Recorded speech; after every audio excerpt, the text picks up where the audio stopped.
Hello, my lovelies. I would like to spend some time today and have a little chat about making ourselves a priority. Or more importantly, the downfall, the opposing side of what happens when you choose not to make yourself a priority. I'm feeling that because recently I'm starting to feel like the poster child for what happens when you do not make yourself a priority. Let me build the backstory. So if you've been here for a while, you know that for the past couple of years, I have been dealing with some health issues, all of which that were pretty much brought on by myself and my lack of, proper care for myself. I am on medications for high blood pressure. I am overweight. I never really had great coping skills with stress. And then later on, after the fact, more recently, I was officially diagnosed as pre-diabetic, and my A1C was a little too high. And so then I put on a medication for that, for the pre-diabetes, and have been trying to work to get my A1C down. If you've been around, you also remember that last year I spent some time working with a coach. I had some good results with the coach, although on a real more personal level, things just didn't. The coach was not the best fit for me, but I still tried to follow the plan, if that makes sense. And if you were around, then you remember that I did lose about 30 pounds last year. And I was so proud of myself. But then some more things happened later on toward the end of the year that changed a lot of that. After I stopped working with the coach, my time with the coach ended pretty much the end of October, because like my official last day working with the coach was like, I think maybe the 9th or 10th of October. And at that point, the coach was really no longer even communicating with me. I stopped hearing from the coach well before my time was up. So anyway, that's a whole other story. One day I plan to do a video about my experience with a coach. And I paid a lot of money for this coach, who actually was not a good fit for me at all. But that's, again, another story. But anyway, I started getting ready for the new year. After I worked with the coach and my time was over with the coach, I still kept up doing some things. Like in October, I still kept doing some workouts, doing Zumba, going to the park and walk, but not every day. In November, I still went to the park to walk, did some workouts, did some Zumba. At that point, I wasn't going to the gym at all. I just did some workouts at home. Again, not every day, and maybe a little less in November than I did in October. Then December comes around and I start prepping. I'm start getting ready for the new year. I set up my goals for the new year. Here are my goals for 2026. And one of those goals, my top 3 primary goals, one was to teach my first Zumba class, because back in 2020 during the lockdowns, they had an option to virtually get certified as a Zumba instructor. And I love Zumba, and I did that, but I've never taught my first class, and now it's 2026. So one of my goals for this year was to teach my first class. So December started. I went to the park, I think, and walked once, maybe twice. I can't remember. It wasn't more than that. And I did some Zumba classes at home. That was really the only workouts I did, was a couple of Zumba classes. Again, not every day, nowhere near enough. Shortly before Christmas Eve, I had a run-in with one of my Huskies. He twisted my leg. So, of course, it was sore for a few days. I kind of, was like, okay, let me just kind of take a little break here, rest this up. Once it gets better, I'll be ready to start the new year strong. I found out that the rec department here in my county was starting to have Zumba classes. I was so excited because I was like, that'll be perfect. It'll help me practice my choreography. It'll help me like really get, better with all the Zumba moves. I'll learn a lot from the instructor, from, the Zumba instructor. And who knows, maybe if I could build a relationship down the road, that could be the avenue by which I could teach my first Zumba class, even if I, did like a substitute or whatever. It was just like the planets were perfectly aligning. But, so I registered for these classes starting in January. I registered for the month of January and I paid the registration. I was that determined that this was going to be my year. So Christmas came and went. My leg wasn't any better, but again, this happened right before Christmas Eve.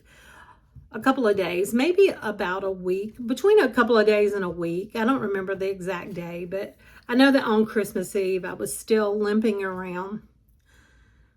Then New Year's came and went, and I was still limping around, still having pain, and still really unable to move my leg at all. So I thought, well, okay, I guess I'm going to miss the first class. Hopefully, things will heal up soon. And, there was the whole month of January, and I'd already paid for, the whole month.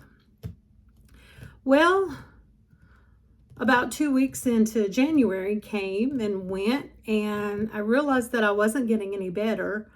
In fact, I was actually getting worse.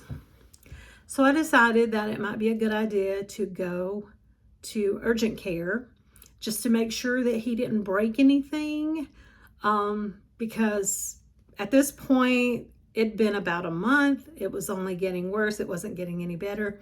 So I go and they did the x-ray and said, no, it's not fractured. It's not dislocated. Everything's good. She said that, like any kind of a tear or a sprain, that obviously the x-ray wouldn't show that. But she was referring me to an orthopedic surgeon because the x-ray showed severe osteoarthritis. Now that kind of set me back and took me for a loop, because that's something that I've never had a diagnosis of, and I never really thought about it. I never really considered. I know I'm in my 50s. I know I've been overweight for way longer than I ever should have allowed myself to stay overweight. And I knew that there was maybe signs, because like there are times like if I'm outside gardening, and how you like kneel down and you're working in the garden, and then when you stand up, then it was like, a little stiff, a little bit of tenderness, but usually after I took a few steps, it was gone away. Everything was fine. I was like, well, I haven't had any symptoms. I haven't had really anything like this happen ever.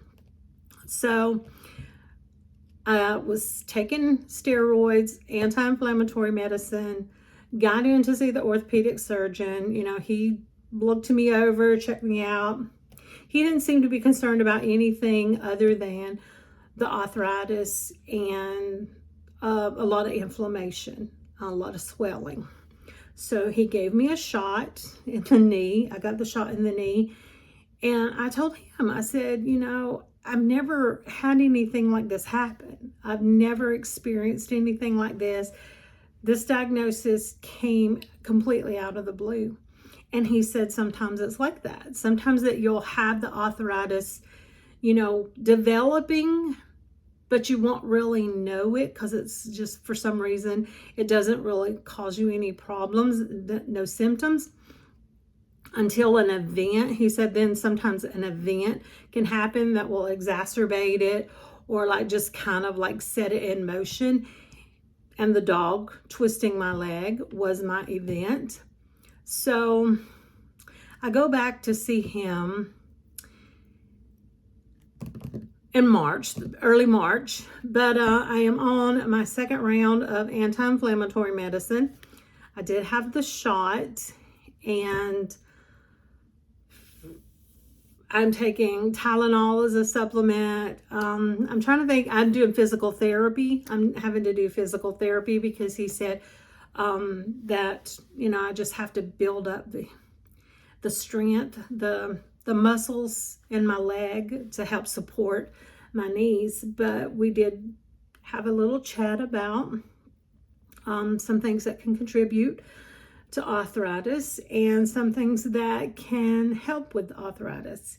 And apparently I've done some research too, and apparently a huge contributor to the state of my arthritis is my weight. Carrying all this heavy weight, all this extra weight has put so much pressure on my knees, carrying me around, moving me around for all these years, that it has basically just worn them out.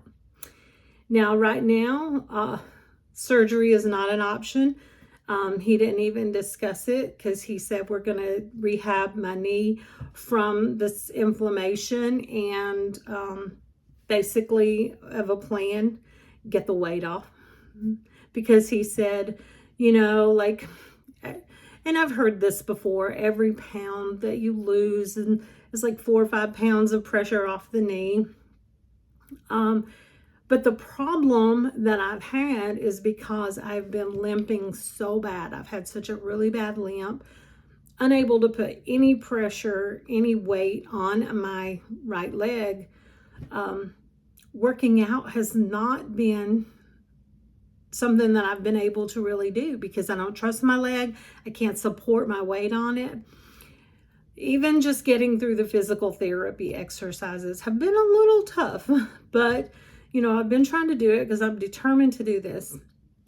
Yesterday, Super Bowl Sunday, February the 8th, was the first day that I've actually been able to walk since before Christmas Eve without a noticeable limp. Now, I did have some knee pain yesterday morning when I first got up, and I limped a little. And then last night, after walking around all day, I did have a little knee pain, but I took Tylenol and I slept.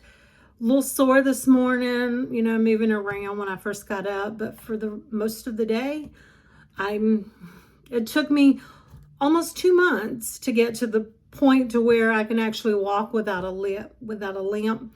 And today, it's a beautiful day. It's been like around freezing temperatures here in North Georgia for like the last 3 weeks. And today is like in the 60s and sunny. So my daughter is going to take my grandson to the park. And so I asked her if I could go. And there's a little small track that's very small, very flat. And I just want to go get out and start walking and try to walk. If you've been around and watched any of my videos, if you remember when I did the 5K a day back in August, when I was walking like 3 miles every day, and I was talking about wanting to start the 5K Couch to 5K challenge and start running again, because I used to run like years ago.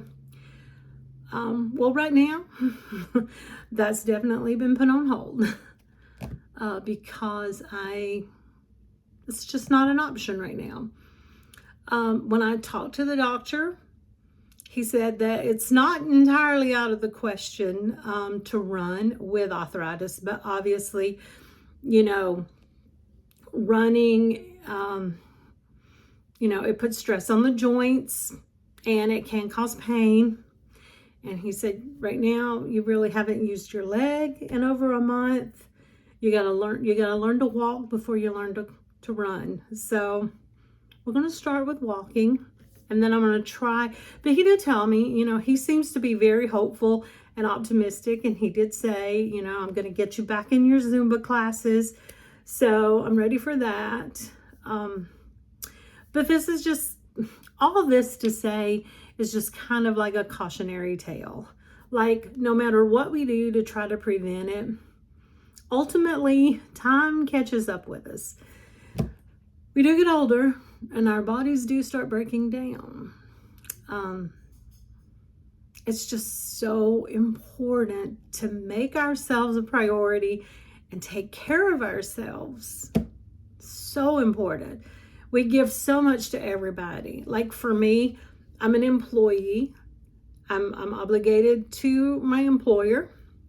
I'm a wife. I'm a mom. I'm a grandma. I am pretty much the entire sole manager of our household. The cooking, the cleaning, making sure everything is done, cooking dinner, doing laundry, shopping. I pretty much do it all.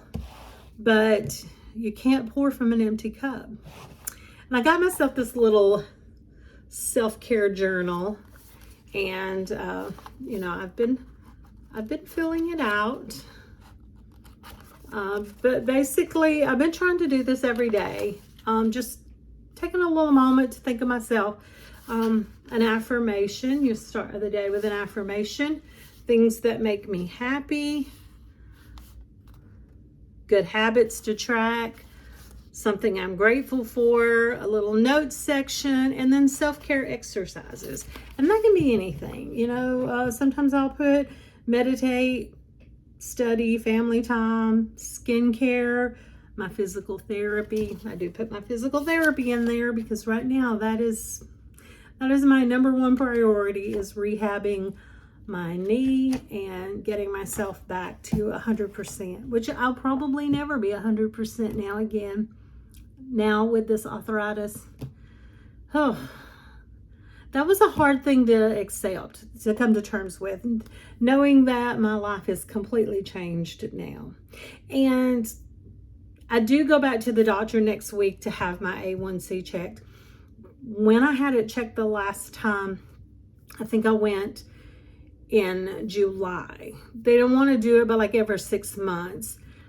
And then I did the 3K a day for August. But anyway, the last time it was checked, I was 1 point away from getting to come completely out of the pre-diabetic range.